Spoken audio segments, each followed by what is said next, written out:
If you feel like your money disappears every month, this might be why. After 8 years working as a commercial banker and working with some of the UK's largest corporates, I can tell you it's not income, it's habits.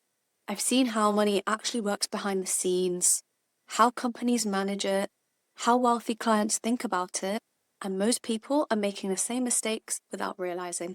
Number one, investing too late. I've been guilty of this, even though I work in finance, and this is the number one rule: invest. As soon as you have disposable income, you should invest. Waiting is the number one mistake. People think they need more money, more knowledge, a bit more time before they start to make the plunge and actually make that first investment. But I can honestly tell you, time is the single most important thing. Even something simple like a low-cost index fund that tracks the overall market can grow significantly over time.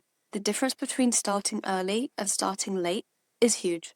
That, my friend, is called compound interest. And you only need to go on YouTube to see this term plastered all over the place. You definitely can go and look at loads of free resources which can explain this concept a little bit more closely. But time is the number one important thing. Start today. If you can, you will not regret it in the long run.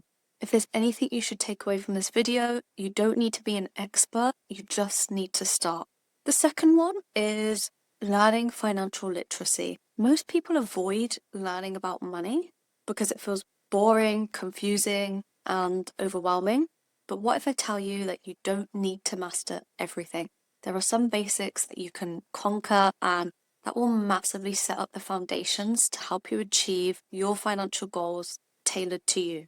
Honestly, my advice to you, if you can just set aside even 20 minutes per week, let's start small. Watching videos or speaking to others that you know are competent with their money, just learning something new, whether that's from ISAs to savings to taxes to how to negotiate your salary. All of these things will be so fundamental in helping you with your financial literacy so that you can make your financial goals happen. We honestly have so many free resources that it's hard to make an excuse. That one habit alone will put you ahead of most people. Number 3, not negotiating your salary. This is something that I see so many people do, and it can be quite intimidating being in your corporate job or salary paying job and working up the courage to discuss salary, performance, bonuses. And I feel quite passionate about this, so I actually might do a separate video talking about some tips and advice as to how you can negotiate your salary with your employer. Coming from someone who came into the bank with an entry-level role and grew that to over 6 figures within, I'd like to think, a relatively short period. If you don't negotiate, you're just accepting the first number that's given to you. One conversation could increase your income by thousands every single year. Raise your salary expectations, your salary goals in your performance meetings, track your objectives, track some tangible evidence that you are delivering to achieve those objectives, bring them consistently, quarter by quarter, to your manager to express why you are deserving of a salary increase. Regularly showcase the contributions that you're making to the organization, because all of this helps to build a case for yourself as to why you deserve a higher salary. Growing your salary will increase your net income that you receive on a monthly basis, and the more net income you have, the more you are able to put aside to invest or build your savings if it's not where you'd like them to be. Going on to savings, number 4, saving too much. Yes, there can be a thing as saving too much. I know it sounds strange, but saving too much can be holding you back. What I mean by that is saving is great, but you need to be putting your money to work. And this is why investing is so incredibly important. I'm going to give you a formula as to what you need to think about in terms of savings that have to be accessible. Savings feels safe, but it won't build wealth. You don't need to save everything. Let me say it again. You don't need to save everything. Typically 3 to 6 months of expenses as an emergency fund, somewhere in an accessible cash ISA, for instance, or an account that works for you with a decent interest rate. In today's job, I probably suggest the higher end, maybe 6 months of an emergency fund. It obviously depends on your circumstances. Do you have family commitments, obligations? Do you have a safety net? Do you have parents to go back to if you needed to move out of your place that you're renting, or will they be able to financially support you in times of needs? This will all help determine how much you think an emergency fund should be. But beyond that, again, your money should be working for you, which is why it's critical to put any surplus funds in an investment account. Number 5, staying too long in a job that you're comfortable in. A lot of people stay in roles because they're comfortable, and listen, happiness is a key thing when determining whether to stay in a role. However, there's so much data to say that those that do jump around in terms of choosing different roles, working for different organizations, tend to have higher salaries. They make higher and higher salary jumps throughout that period compared to somebody who is to stay in their role for an extended period of time. Only you can make that judgment as to whether that's something that you would enjoy doing.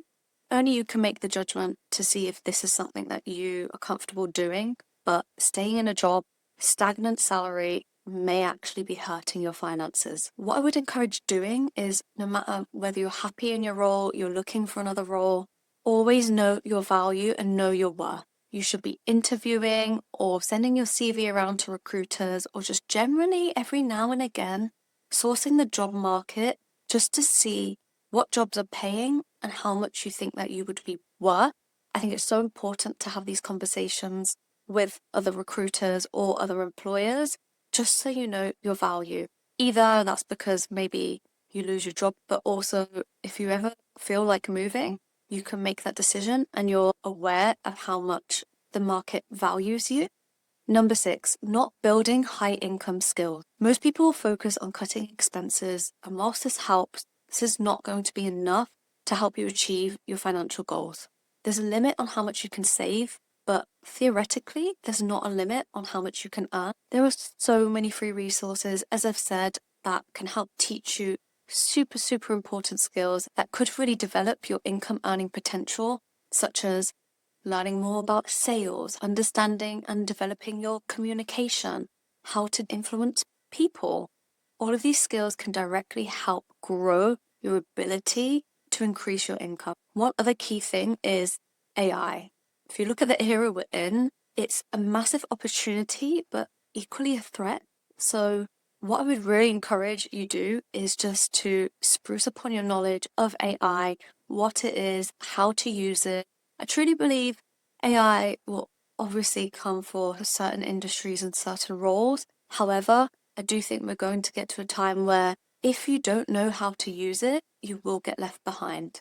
Imagine the dot-com boom, everybody that was scared of losing their job because of the internet, and now we can't imagine going through our day-to-day or going through our role without using the internet. So these are things you can do to upskill. That's why building high income skills are going to be incredibly important for your financial growth trajectory. Closing out now with number 7 is not being clear on your financial goals. Having no financial direction. If you don't know what you're aiming for, you'll always feel behind. You don't need a perfect plan, but you do need direction. Are you looking to buy a house? Are you looking to build your savings? Are you looking to retire when you're 50? This will all be personal to you and where you are in your financial journey. Maybe you'll be looking at more short-term goals if perhaps you're at the beginning of your journey and you want to build that savings buffer, or you're looking to, as I discussed, grow your salary. You might be looking at more short-term goals within the 3 to 5 year range, but you should really have an awareness of where you would like to be in 10, 20, 30 years. And obviously that can change throughout the period, but having clear goals and then working backwards from there and assigning action that will help you reach those goals are going to be fundamental. Otherwise, you're essentially just winging it. So those are the 7 habits that may be keeping you broke. From what I've seen working in banking, the difference isn't luck, it's habits like these. And if you fix even a few of them, your entire financial trajectory changes. In my next video, I'll break down exactly how much you need to start investing and how to do it step by step. So if you want to get ahead, please subscribe and go to my next video.